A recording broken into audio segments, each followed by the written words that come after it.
welcome everyone to my esteemed panelist. Thank you so much for joining me. I'm looking forward to a fantastic conversation. And to the attendees of our panel, we please be engaged. Ask the questions in the chat whenever they come up, and we'll be sure to pay attention to those. Now, before we get into the heart of our discussion, I just wanted to add a little bit of context about why this topic resonates with me so personally. And I will ask each of my esteemed panelists to add their own bit of why cultural intelligence and EDI is such a relevant and timely topic for them. But for me, as an immigrant moving to a country as an adult, that I deemed was the model of diversity and a multicultural society, it became quite evident quite quickly to me that there are many differences in being different. And it was at that time that the meaning of EDI became really relevant and made sense to me. Because there are many aspects of diversity that are constantly at play around us. And I realized at the very basic level, as human beings, there are two things, there are two expectations that we have from my perspective. And one is acceptance, and the other is inclusion. And I'd like to give the opportunity to each of my panel members to give a little bit of context in and of itself as to why this conversation matters to you. And any one of you can start. Shannon, you're on the top right of my screen. So if you like, you can go ahead. Yeah, thank you for that introduction. So the HOSER is based in the Greater Toronto area, and we cover topics that are often not, that I have not personally experienced myself. I'll use the example as, covering the unhoused community in the GTA. I think it's so important to be open to hearing people's experiences. Yeah, just, covering communities that, that I have personally not experienced what they're going through, but I'm also reporting on them, and I'm commissioning stories on those communities. And I think it's so important to, take in their feedback, and, sort of come from a point of view that, we're constantly learning about those communities, and it's important to, take into, feedback and criticisms, and just like being open to like constantly learning. I'm not sure if that totally answers your question, but. Absolutely. Thank you. What I heard most was acknowledgement. You create the space for acknowledgement. And thank you so much for that, Shannon. Ziya, do you want to go next? Sure. So you said something very interesting about the differences in being different, and that really resonates with me when we're talking about this topic. So working for Extra, we're an LGBTQ2S plus publication, and that's quite a lengthy acronym. That means that there are a lot of people who fall into that category, even though we're seen sort of as a monolith. I think when you're talking about queer and trans issues, that incorporates a ton of different experiences in terms of gender and sexuality, but then also all of the other intersections that can be a part of your identity when you're part of a queer and trans community. So I think that when we're trying to look at nuanced coverage, we want to be making sure that we are being meaningful in our views of diversity and of equity. And that means taking into account all of those differences within the difference. Thank you so much for that, Ziya. Kevin, you're up next. Yeah, so as Shannon mentioned, we're in the GTA. Most of the stuff that we do is local reporting, so we have a great deal of exposure to the communities that we cover in a way that is relevant to the structure of our foundation. Like the reason that we started this, we're only a year old. The reason that we started this was partially because we wanted to be able to access the people that are relevant to the stories that we're telling very easily physically to be able to develop those trust-based relationships that bring out better reporting. Something that you said, Kareece, in the introduction about the way that these concepts are formulated or pushed forward in our society was that there's one of the prongs is acceptance and the other prong is inclusion. I think that that's very important to think about because there's a difference as journalists. I think that's very important to think about. There's a difference between somebody in our position saying it's okay for that community to exist, or even I support that community, or it's great that they're having a celebration, or it's great that they exist or whatever. It's another thing to say, okay, well, that community clearly has creative, talented people within it. We are in a position of putting money and time towards pushing their stories forward. And on top of that, we have the recognition that I am not part of XYZ community that I'm describing in this thought experiment. So instead of jumping in there and acting like an expert of sorts, we are going to hire people from those spaces or foster the confidence that they have so that their stories are not accepted in the press, but included in the press. So I think that that's something important to think about as well from our position. Fantastic, Kevin. Wow, I really couldn't agree more. Thank you so much, everyone. Now, let's jump in. Ziya, I'd like to ask you, how did you get started in editing magazines for me, and what draws you to it? My career started right after journalism school. I sort of streamed into the magazine field through the courses that I was taking. What I really enjoy about magazines is it allows you to get deep into a story. It's not the same sort of grind as daily news. Obviously, very much respect daily news journalists. The type of sort of breaking news and investigative reporting that happens on that level is absolutely necessary. But I do enjoy being able to take time with a story, to get deep into the sources, to look at the context, and to tell sort of the story outside of the first initial sort of breaking aspect of it. So I came through journalism school. I worked for Reader's Digest for many years, and that really gave me sort of a crash course in, what it's like to work for a large scale print publication in Canada.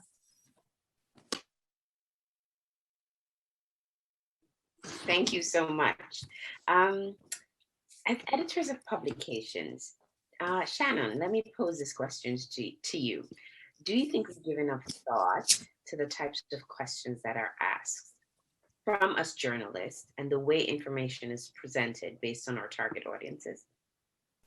Yeah, I think that those are the kinds of conversations that we have a lot at the Hoser. In terms of, as Kevin was saying, we're another box. Our focus is on local journalism in the GTA, and yeah, we often consider how, first of all, what is the story? Why does it matter? And we hope to incorporate the people that we're writing about into our audience, right? And so, like I was saying before, we often take in constructive criticism, and it's constantly sort of like a learning experience and how to report properly on stories that we're not necessarily immersed in ourselves. So yeah, I think it's so important to have those conversations. Yeah. Thank you so much, Shannon. Very well said. Kevin, I remember during one of our very first meetings, you said something that really stuck with me, and it was, if you're connecting to a community, you have to put in more time than to just cover a story.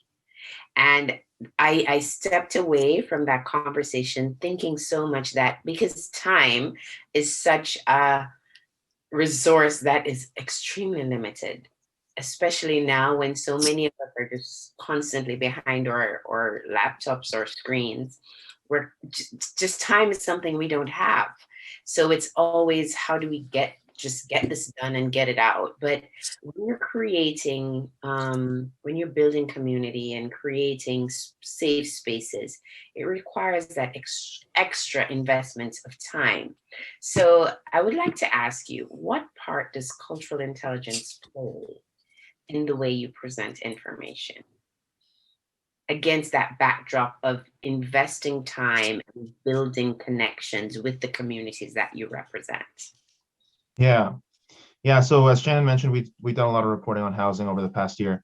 So I'll use that as an example because I think that there's a few different dimensions within which I can answer your question.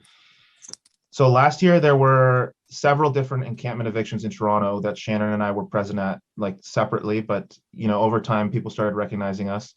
And there's a gentleman by the name of Gru who started recognizing us pretty early on. And we started recognizing him, like we'd say hello or hey, how you doing, whatever. And sometimes I would pass by him at a certain police clearing or a demonstration or press conference that they had as well in September where some stuff happened. And I would ask him a question about just basic information or, well, how do you spell this person's name or stuff like that. Those sorts of little interactions are necessary for my job. I need to do that to get the facts right, to get the spelling right, to get the time right, to get the picture from the right angle, all those types of things that just go into the production of a story that we're trying to do, even if it's being published 3 hours from when I was doing that. So the press conference in September, I maybe spoke to him for like a minute and a half at most, 3 separate occasions for 30 seconds each, let's say, right? And but because he recognized me from times before in that year, it was enough for him to, answer my question quickly and not really, oh, who are you? What are you doing here? What's your angle or whatever? On top of that, because that relationship of trust was already developed by time investments in the past, in the present, it doesn't have to take a lot of time. So you're actually kind of putting forward, if you know that you're going to be reporting on a certain community long term, and you know that there are certain people who are connected to it and are effective communicators who have a lot of information, who are regularly organizing in those spaces or connected to the right people who are sort of liaisons between different folks, I think it's important to be strategic about how you invest your time. Because yes, time is a very limited resource, but at the same time, the way that we approach this at the beginning pays dividends that we don't foresee until later on. Because the majority of the time, these stories, they don't go away. They keep developing, they keep growing. I mean, I don't love the word beat because I think it's maybe a little bit, I don't know, we've become such jack of all trades in our new industry that everybody seems to have 5 different beats.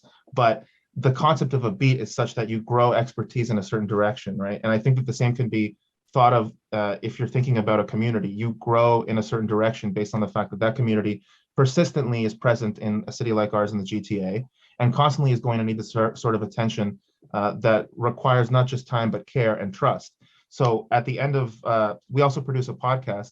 Gru was one of our guests on the podcast that we produced about housing, which came out about 5 days ago. But he was also able to connect us to another person who was who has been working in this field for like 10 or 15 years, who I probably would not have been able to have time with to interview if it wasn't for him, right? So again, like those early investments are the types of things that pay dividends in the end. And all of that feeds into the sort of question of cultural intelligence. I don't know what this other guest, Lorraine, or I don't know what Gru's experiences have been in this space. So I have to be able to say, hey, I do have the time to speak to you now. And also, do you trust me with somebody who has a very limited schedule to put into my very limited schedule to produce something that is more effective and culturally sensitive? That's very interesting, Kevin. And as you were speaking, it had me think of EDI, and cultural intelligence is always viewed as this one-way approach. The receiving community has to be inclusive. They have to accept. But it's so incredibly interesting that the minority communities, the communities that are underrepresented, they also have to be willing to trust and be engaging on a level that, hey, I trust you to be open with a story to you, and I trust you to represent me, and I trust you that whatever information you're putting out about me or about my community, it's done in a way that truly represents who I am and what I represent. So that two-way trust is so important and often overlooked. So Ziya, I'd like to pose the question to you. do you think our own individual biases are evident in the stories and articles that we present? And can this be an indicative barrier of representation?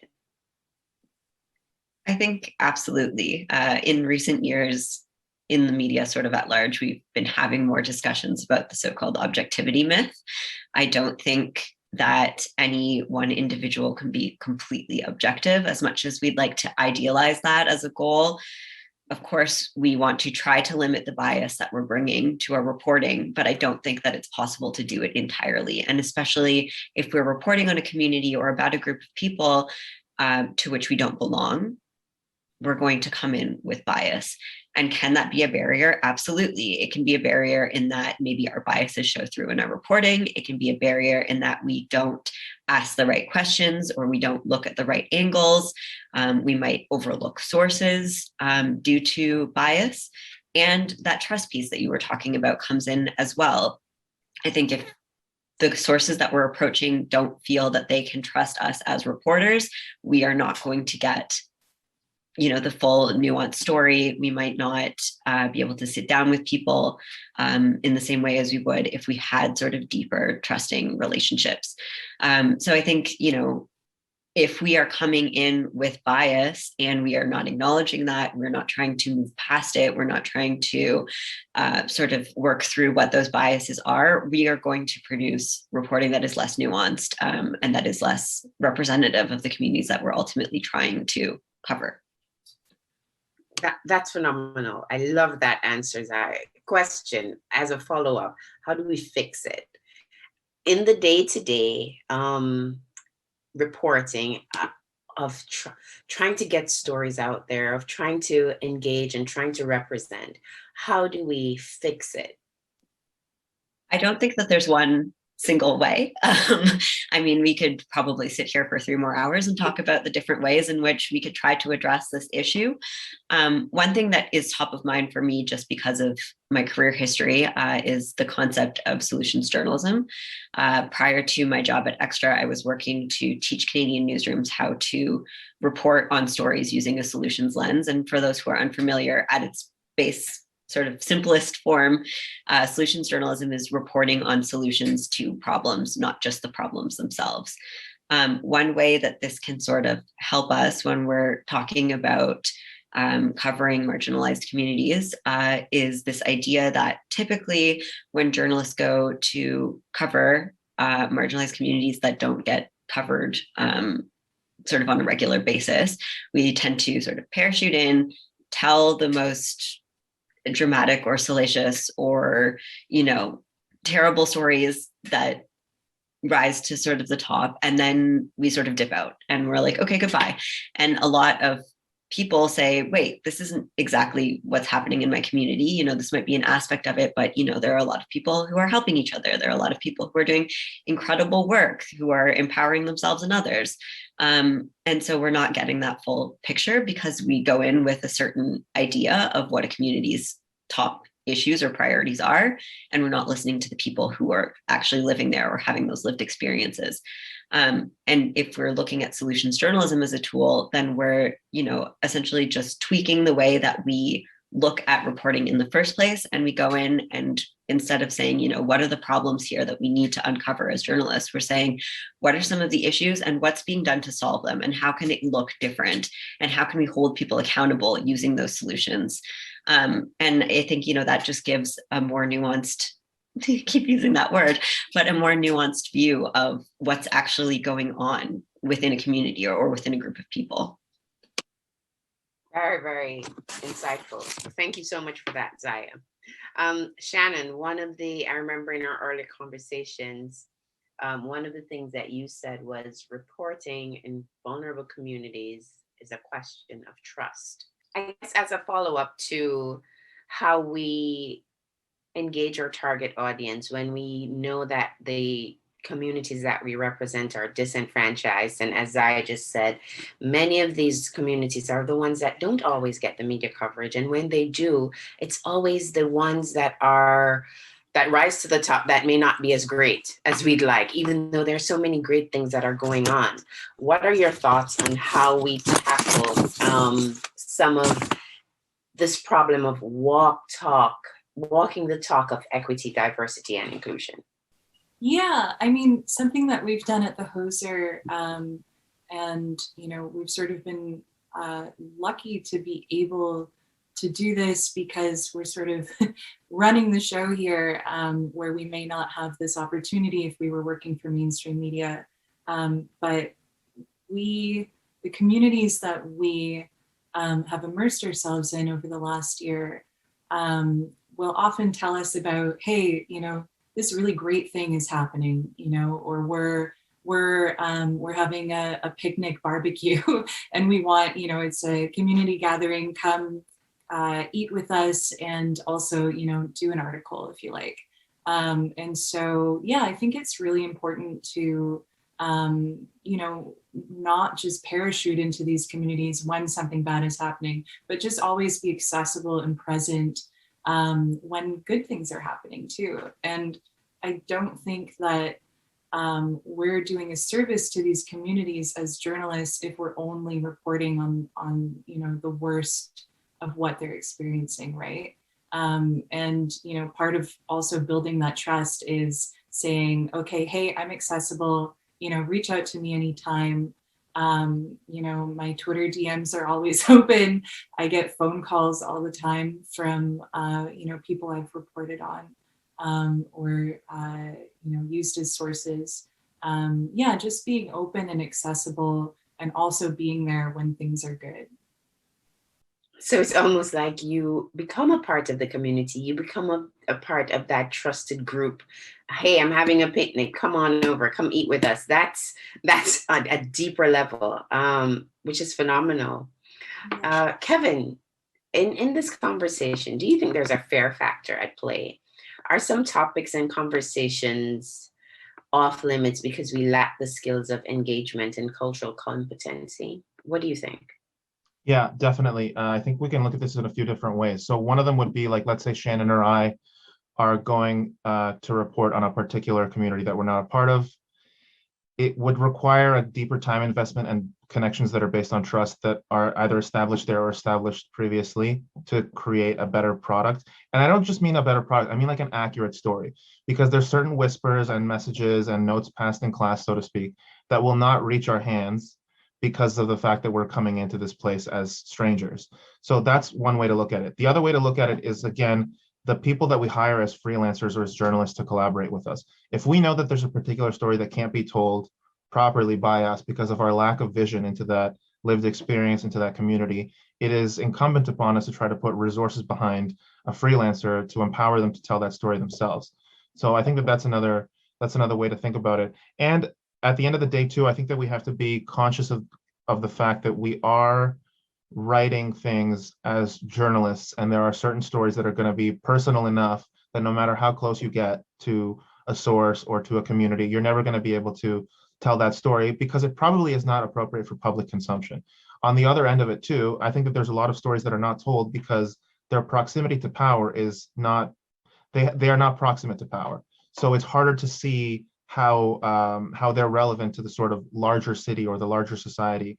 So yeah, if you're thinking about it in the concept of fairness, there's always this question of power and where power lies. And oftentimes the stories that are not being told are the ones that are far away from power. Simultaneously, those are the spaces that are creating the fewest writers, reporters, and journalists that can pay to go to journalism school or can do a few unpaid internships. So our responsibility at the point that we are at should be to tell those stories using the people or employing or paying for the people that are able to see into those things in a fair way. That's actually fantastic and actually a wonderful strategy, because we may not, without being from that community or being able to place ourselves in a position where and we may never be able to place ourselves in a situation where we can't resonate with the content. It's incumbent on us as editors and to make sure that representation is gained from a member of the community. As editors of publications with target audiences, we have a direct responsibility, I believe, in creating safe spaces and culture and a culture of belonging and inclusion. So I wanted to pose the question: how do you develop? How do you think we develop these lacking skills of cultural intelligence? Is it that we spend more time in the community? Because even if we spend time in the community, can we ever really truly understand the heart of some of the issues that are experienced in these disenfranchised environments? What do you think? That's for myself. Yeah, go ahead, Kevin. Yeah, And no, Ziya to chime in if you can. yeah. I mean, I think that again, we have to just be cognizant of how much we can learn and how much we can actually experience. I can, if I'm in a place where I'm more comfortable in my life, I can still probably understand the struggles of somebody working minimum wage, or somebody who's in poverty, or somebody who is having a hard time at school, or somebody who, there's lots of different struggles that all of us have within us that we've lived through and that we've experienced, and we can draw upon to sort of have a little bit of that intelligence when we're picking a story. But at the same time, I think we have to be aware of our limitations. And those limitations are individual. They are not collective, right? So those limitations should empower us and give us the energy to seek out storytellers who can fill in those gaps. Yeah, I was about to say, working with other people and also nurturing those relationships with other writers and other editors. I think we can learn a lot from each other. I understand that basically all of us are sort of in a time crunch when we're doing journalism on a day-to-day. But the more time that we can take to sit and talk through stories with writers, with sources, with team members, if we have the luxury of having sort of a larger team, we can learn from each other. Obviously, we're not going to sit down and have one conversation and know everything there is to know about a community or a story or a source or a topic. But having that sort of dialogue in between writers, editors, team members, sources, that's going to bring us closer to having a better understanding. So it's, hiring the right people and taking as much time as we can to have those conversations and to sort of hash out those ideas together. That your point just brought me back to, I think I shared during one of our earlier conversations that what really got me tapped into the cultural intelligence jargon earlier is a project we delivered from our organization called the Inclusion. It's called the Rep Incubator. It's a mentorship program that actually pairs an industry professional of a longtime Canadian with a newcomer immigrant. And it's basically a period of 6 weeks where this long-term professional handholds and walks the newcomer through the different areas of professionalism, or whatever area, whatever industry they're in.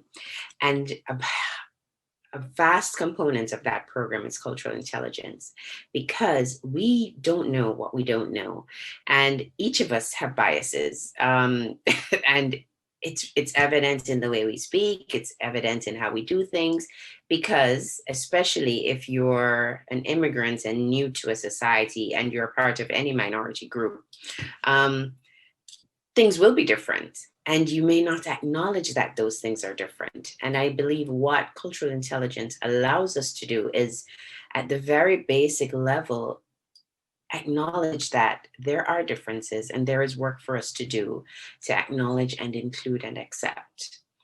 And it's against that backdrop that I believe, as editors and as advocates for inclusion and diversity and equity, it's incumbent on us to be that voice, be that safe space, be that area of representation for our audience.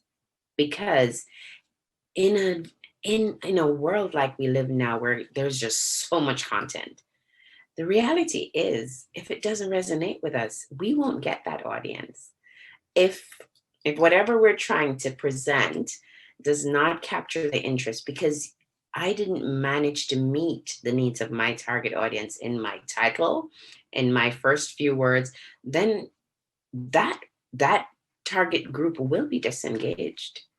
So I wanted to ask, and Shannon, if you'd like to answer this, do you think there are gaps in professional development, either at a school or university or level or in the industry, that may need to be addressed when it comes to developing cultural competency?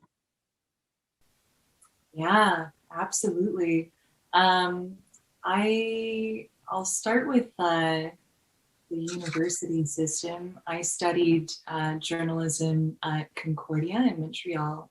And I would say that quite often my classes were still sort of focused on the objectivity part of being a journalist. And from my experience as a journalist and reporting on the communities that we report on, and I think maybe someone touched on this earlier too.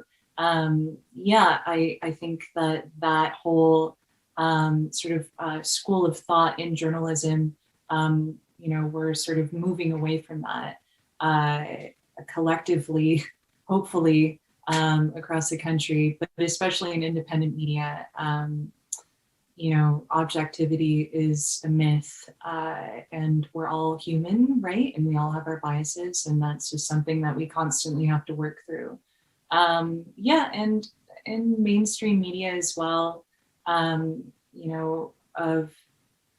there's a lot of, parachute journalism. There's a lot of only reporting on things when, a community is hurting, what's the hottest story.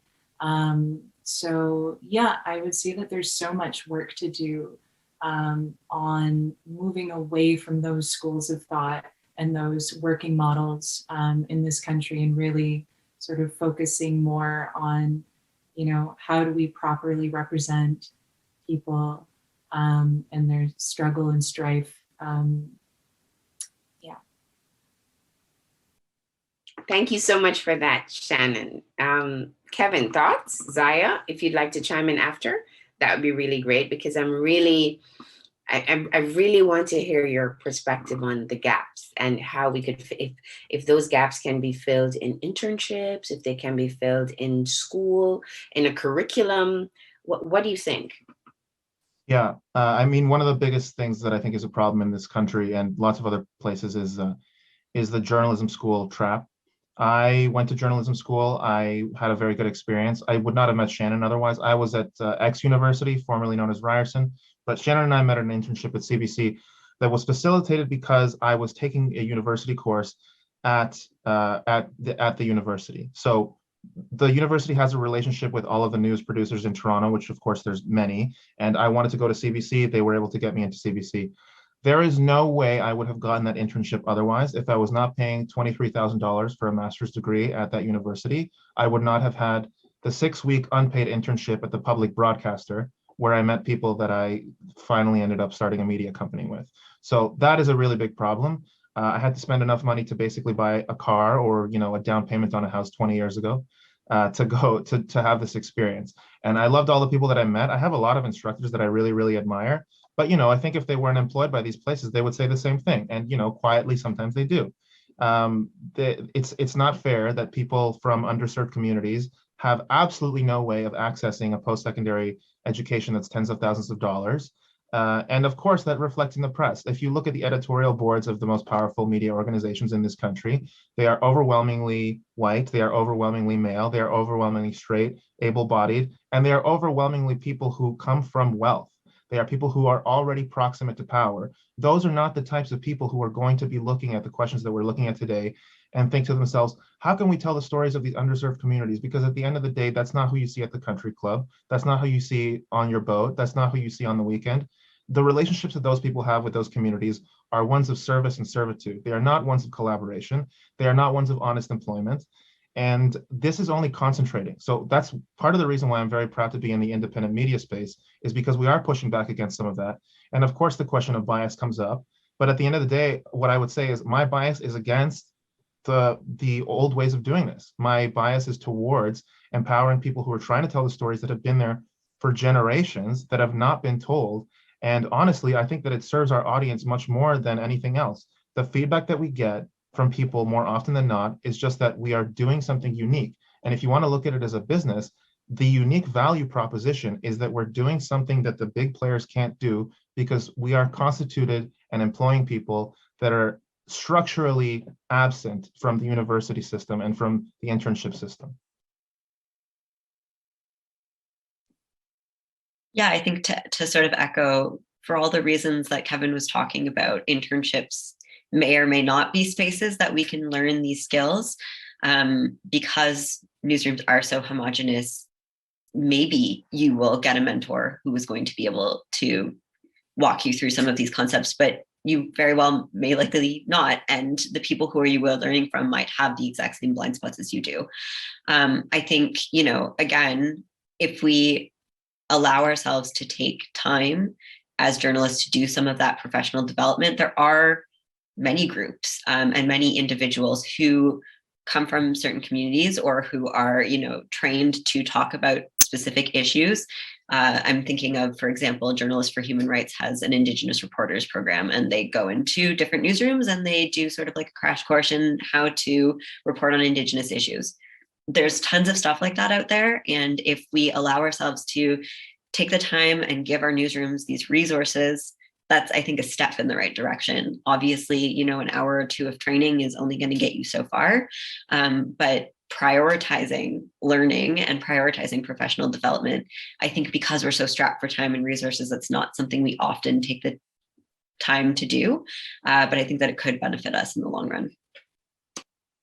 I know exactly what you mean, Ziya. I'm hearing you talk and I'm like, time, oh my gosh, okay, where do I find that extra 20 minutes, 45 minutes to actually use the time to invest in whatever we need to do to build out these connections and build these competencies? Because in your job as editors, in our roles, it's not only content review, it's not only content development. There's so much other stuff. And I was listening to the panel before us, which was about burnout. And I don't think many or audiences realize how much work goes into what is required to actually bring a piece of publication to the market. I don't think it's transparent enough. And because it's not transparent enough, I don't think people could ever realize. So that factor of time is such a limited resource. But in that topic as well, in that panel as well, it came up about if our readers are burnt out. I remember a question in the chat about if our readers get burned out. And I agreed 1,000%, because if we think of all the content that comes across our timelines and comes across our spaces every single day, we actually need to choose. And sometimes it's a heck of a choice of what we give our attention to, because we're constantly inundated with all this information at one time. So you're very right. If connecting and resonating our content with these audiences, and if cultural intelligence is the way to do it, then it's incumbent on us to actually build those skills so that we can make those connections and capture the real essence of the communities that we're trying to serve. Ziya, this question is for you. What do you need to keep in mind when you're hiring a writer to cover a particular story? How can an editor work with their writer to connect better with the story or the topic? What are your thoughts? I think that's where that piece of taking the time to talk to your writer really comes in. Learning sort of where a writer is coming from, when you're choosing that writer in the first place, sort of looking at what have they worked on in the past? What are they talking about on their social media? Where sort of what is their perspective on this? And once you find somebody whose perspective you're interested in or you want to hear more from, taking the time to nurture that relationship and to nurture that story, especially if you're working in a magazine space and you have the luxury of a longer lead time. If you're working on something that is sort of in depth and more complicated, I think having that back and forth can be really, really useful. Yeah, I think as much as we can, just trying to give people space and time to develop their ideas and to work with writers whose perspectives you're interested in learning. Sometimes that will take more time. Maybe you're working with somebody who hasn't done a ton of magazine writing before, or has worked on, a ton of personal essays, but not so much reporting. And maybe it's worth it to put in that time to mentor somebody a little bit more, because you're going to get a really good perspective on a story, or you're going to get their access to sources and trust in a community that you couldn't get yourself, or that a different writer couldn't get. So I know that we don't, again, always have the luxury of time, but if we can set aside some time to nurture those relationships whenever possible, I think, again, very, very worth it. Thank you so much, Ziya, for that. Shannon, I saw you nodding during Ziya's comments a while ago. Just a question. How do we choose? I know you said previously in your work at Hoser, figuring out the right person to present the information is critical. How do you choose which stories to step back from and allow someone else to present? Yeah, I think, as Ziya was saying, we would rather work with a writer who has like a personal connection to what they're talking about. For example, I think last spring, we did a pitch call out for those in the communities of Colombia, India, and Palestine, where these, sort of immense social movements were happening, and that for people to write from their first person perspective of what was happening in those communities. And we got so many pitches from some really wonderful writers in the GTA, but the people that we ended up going with were people who, were directly connected with those social movements, who were impassioned. And I think all three of them were not, may not have had a ton of experience in journalism or as writers, but we were able to take that time with them and go through many drafts and, really, suss out the beauty of their writing. I think it can be hard to say no to somebody who you feel is not, the right person to write a story, but it's just essential, right? And maybe we can get them to write another thing, down the line that they have more experience in. Something that we've tried to do at the Hoser was, this was sort of like a pillar of, why we started this media outlet, was to be able to work with writers, or young journalists who weren't able to access the university path, and end up in a lot of debt, like Kevin and I. And that has ended up taking more time than it would if we had, just automatically go with a seasoned journalist. But I feel like some of our best work is from those people, right? Of being able to, get to know a writer, really take them under our wing, guide them on the process of, reaching out to sources, writing, and then really taking a lot of time to do the editing. I'm so glad that we're able to do that. I understand perfectly what you mean. I remember a few years ago with the Black Lives Matter movement, after the killing of George Floyd, we had a piece to do, and I stepped back. I said, I cannot do it. My bias would just be too evident. As a Black woman, I could not present that piece.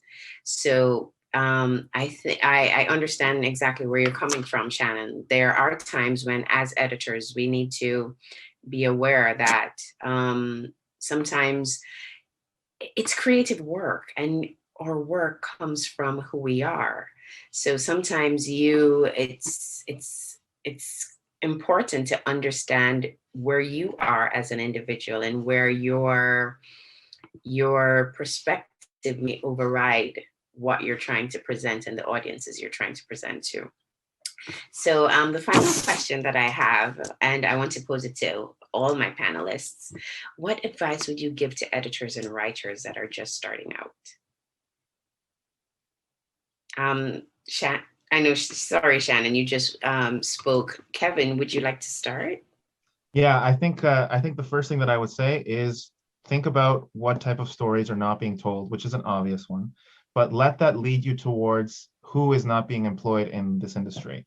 There are a lot of people who are, like you said, it is creative work. There are a lot of creative people who don't consider themselves journalists, who are writers or photographers or poets or artists of other sorts, who have been very curious about this industry and have not gone through the traditional avenues of university or a newspaper or big media company internship, who do want to contribute, do want to tell stories about these things. A lot of the people who were the early supporters of the Hoser, who spoke to me personally about this stuff, are those types of people. They are sort of media savvy, hyper consumers, articulate, educated, all these things, but they just did not go through that path because it seemed far too precarious. And I don't blame them. I think that the majority of people who come to the juncture of thinking about well, can I be a journalist in Canada, make the decision of, well, no, I'm not going to do that because I need to pay the bills. So if you have a little bit of the time and energy and the connections in those spaces to try to seek those people out, I would encourage you to do that. Whether that means posting something on a non-journalism related university digital or physical bulletin board saying call for pitches, whether that means using certain Twitter accounts to immerse yourselves in artistic or creative spaces where there are media producers who have skills that don't consider themselves journalists, and also seeking people out who are recommended by word of mouth. There's a lot of folks that I'm connected to because I went to Ryerson, because I went to X University, that didn't go to that university, but are friends of the folks that were there. And they similarly have these interests in the media production, media consumption, and they are sophisticated about all of the types of things that we've been talking about today. And they are connected to communities that are just not ones that we are a part of.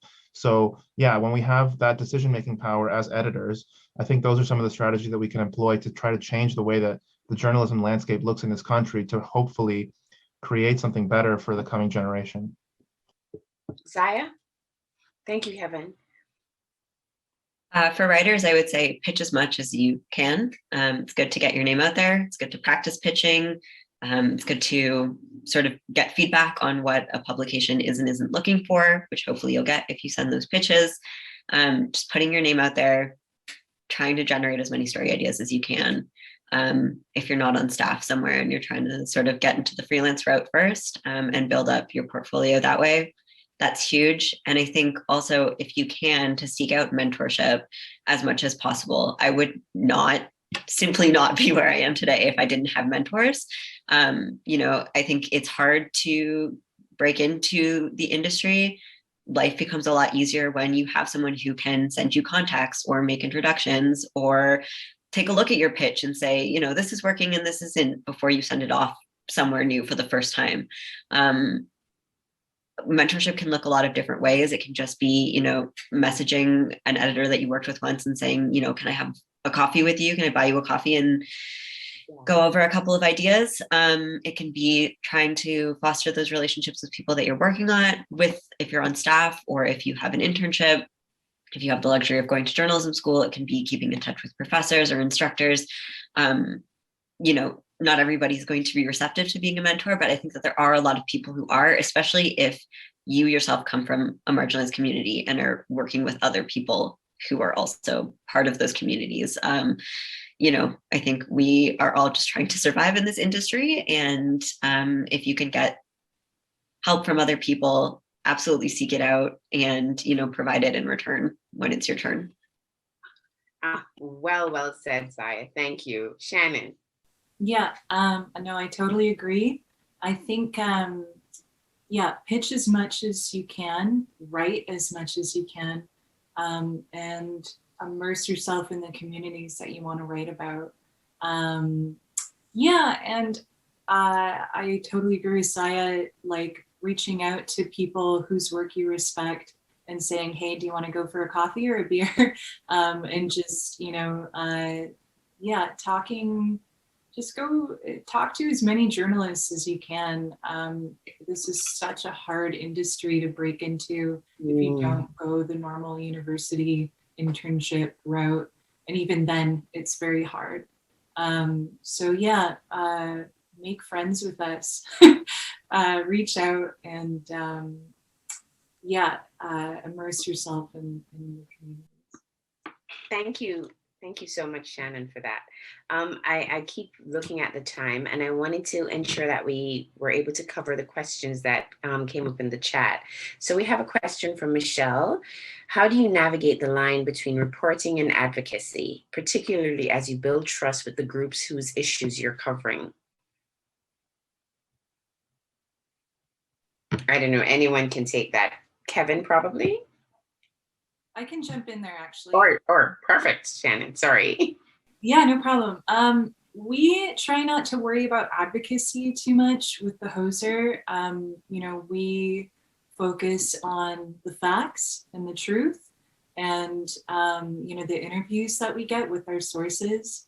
And I think as long as you are doing your best to tell the story as it is, to tell the truth, don't worry about what advocacy, that you might be doing advocacy journalism or whatever that might mean. And especially if you're reporting on marginalized communities, you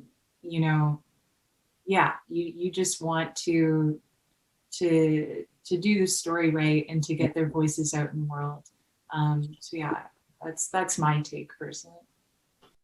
I have another question from Zool, who highlights that Wrong Magazine focus on IBPOC arts and culture. Do you have thoughts on the IBPOC arts journalism in Canada? Do your publications focus on this area? Any of you? The Hoser or Extra? Extra does to a certain extent. I'm the health editor, so it's not my section. And I feel like my sort of understanding of that section isn't as deep as, my own. But that is something that we are obviously trying to cover. We've also, we've hired an editor, a contributing editor whose job it is to focus primarily on Black stories, especially when it relates to arts and culture, queer and trans Black stories specifically. That's a thing that we need to do more of, that Extra is specifically trying to do more of, and I would love to see it outside of Extra as well. Do you want to contribute, Kevin? Yeah, I just wanted to say we don't necessarily focus on it specifically, but we live in a city where I think it's majority immigrant in Toronto at this point. I think it's been that way for a while. Just the nature of us trying to platform artists, which we have done, like we have put out some stories that are about that or from performers themselves. So yeah, I think that in and of itself, if you're being honest about the people who are in arts and culture in the city, you're going to be platforming people from those communities. But I also just wanted to touch on the advocacy thing, if I might, if that's okay. So I think that the term advocacy journalism is often used to denigrate independent media because we are looking at things that are not necessarily coming from the centers of power. So for example, if you think about the New York Stock Exchange or the Toronto Stock Exchange being reported on by Postmedia or the Globe and Mail, they put very clean copy about exactly what gets put out by those institutions. These are the facts. This is what happened. Same thing with a police press release, right? Even after 2020, same thing with a police press release. Press release from the police is just seen as like hard fact by the vast majority of journalists working in this industry. And as we know, like those places are not infallible, but they have like an institutional location. They have they have contacts in the press, and they have these relationships that have been built over for decades with mainstream media. So I think that we can ask ourselves, like, why is that not advocacy journalism? And if that is advocacy journalism, then it's okay for us to choose the stories that we advocate about. I think the Oscar-winning documentary in 2014 was Citizen4. I think they won the Oscar. That was Glenn Greenwald, Laura Poitras, and it was the story of Edward Snowden and the NSA. This documentary, if you look at it in any sense of like advocacy or bias, it's clearly biased against the National Security Agency. Were there any factual inaccuracies in there? Was there anything filmed by the main subject, Edward Snowden, where he was fabricating something or he was lying about what was happening? The story was ongoing as they were filming it, right? So if something like that can be vaunted and venerated and congratulated as an amazing journalistic piece that is not advocacy journalism in the sort of negative connotation of it, then okay, then if that's not advocacy journalism, the stories that we choose to tell are not so either, because they're based in fact, they're actually happening, and they're true, and they're representing things that are not being told. So yeah, that's just a couple thoughts on that. Very well said. Very well said. You're so right.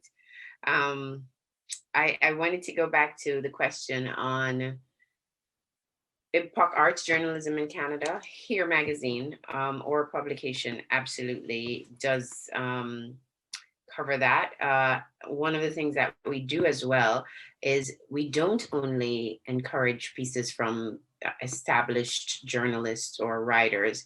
That's a part of our community. You can write for us just as an independent writer or someone who wants a creative means to express. All it requires is you go to our website, heremagazine.ca, and join our membership, join our club.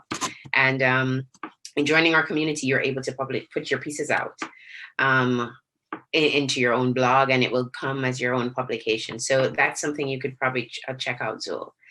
Let me see if there are any more questions. I know Asna, I'm looking at the time.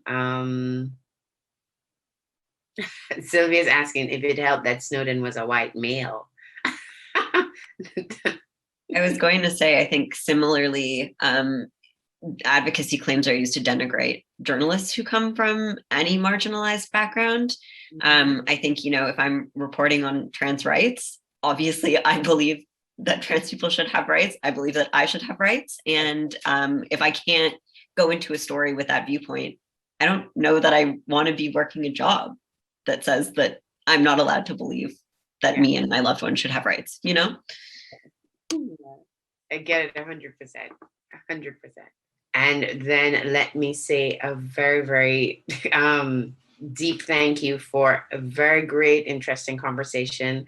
I really loved it. Thank you so much for the diversity of perspective and the acknowledgement that there is work to do, and it's not something that we will achieve next week, next year, or even in another 5 years. But what I appreciate from our conversation and this entire topic is that it's a process. And if we're having conversation about the topic, then it means change is on its way, right? We may not get it right tomorrow, but we will get it right at some point.